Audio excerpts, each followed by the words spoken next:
Anchorage, Alaska Police Department is fighting legislation that would ban any sexual contact that they could have with suspected prostitutes. Now that sounds really bad on its own, but the Department Deputy Chief Sean Case tries to make the case that, hey, sometimes sexual touching is really important in a sting operation, right? Oh no, it's super important if you're a cop. So let me give you the details on what the argument is here, right? Basically saying, like, look, if I'm a cop in Alaska, I mean, how do you expect me to do my job without fondling some prostitutes? It's just not fair. It's not right. It's just not fair, right? You give them the details. So in some very, very limited circumstances, the Anchorage Police Department wants to reserve the right for an undercover officer to have certain forms of sexual contact in the course of an investigation. But here's what happens in some of these investigations. Prostitutes have used a technique known as cop checking to immediately identify officers and shut down an investigation. So, you know, the sex worker wants to prove that this person is not a cop, that they're not gonna get in trouble. So they'll say, okay, then touch me, right? And Case lays out a hypothetical situation. In an undercover investigation, they ask one simple question, touch my breast. Okay, I'm out of the car, done, and the case is over. If we make that act of touching a misdemeanor, we have absolutely no way of getting involved in that type of arrest. Absolutely no way of getting involved in that type of arrest seems like a strong statement. I don't know if I believe that. But more importantly, why are you wasting resources going after sex workers?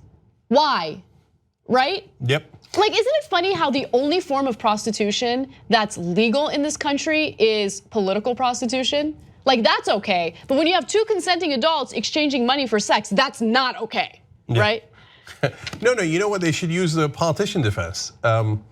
No, they didn't pay me for sex. No, the money is speech. Right. They were just talking to me.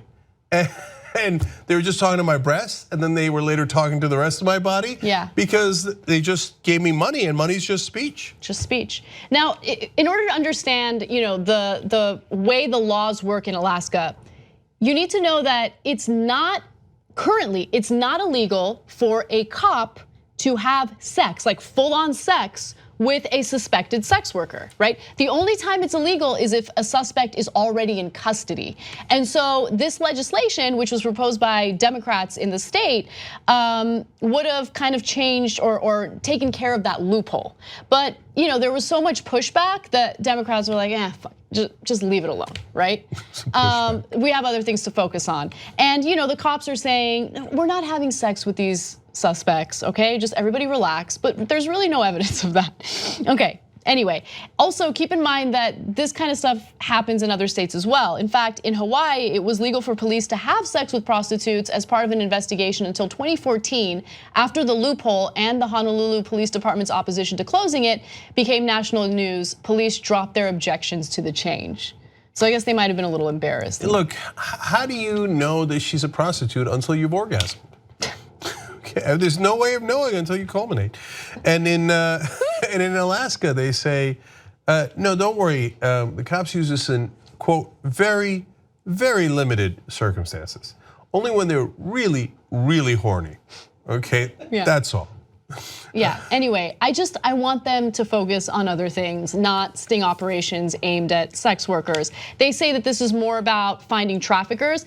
And look, if you look at the arrest records, they're not lying. They haven't arrested very many sex workers anyway, as of late. So there's like 13 people in Alaska. Okay, anyway. Yeah. Anyway, so I'm inclined to believe them on that. But I just think that loophole is weird. And I think a lot of authorities, they want shortcuts. They don't want to do the investigations. They want like the backdoor to encryption with cell phones because they don't want to do like any heavy lifting. You know what I'm saying? No, because for a second when you said backdoor, I thought you were going to go in a completely different direction. No. Is that also legal in Alaska? I don't know. It's a strange place. Yeah. Now look, until we went backdoor, we didn't know whether she would go backdoor. There was no other way of finding out. Yeah. Okay. So I'm not talking about anal sex. I'm specifically talking about, you know, loopholes loopholes to encryption. It's loopholes, all right. It's not another code word, right? No, it's not. Okay. All right. So look, final thing on this is that this is what putting a spotlight on issues does. I know it's kind of a goofy topic, but Michigan until April had the same thing. Cops had immunity for having sex with prostitutes. isn't that convenient? It used to be in so many other states, and slowly people would say, hey, really? Really, cops need immunity to have sex with hookers? Yeah. I'm not sure that's the case. And every time people put a spotlight on it, people are like, cops are finally like at the end. In the beginning in Alaska, like she said, sex, we hardly ever do it. Okay, and then they're like, can we at least touch their breasts? Right. Okay. There was a case a couple years ago where one of the cops went to a massage parlor and got a 40-minute massage and then signaled to his, private region. And then she like touched his testicles, and that was when he like, did some sort of signal to call the cops in and it's go time. I think you might have been able to deduce that before the 40 minutes. Okay, but anyway, clean up in aisle 5. So, okay, I'm gonna need backup here. Officer now finally down. Podcast the Young Turks anytime you want. TYTnetwork.com/join. I think it's weird. No, it's not weird. In fact, you'll think, I'm like a smart person. do it now. TYTnetwork.com/join.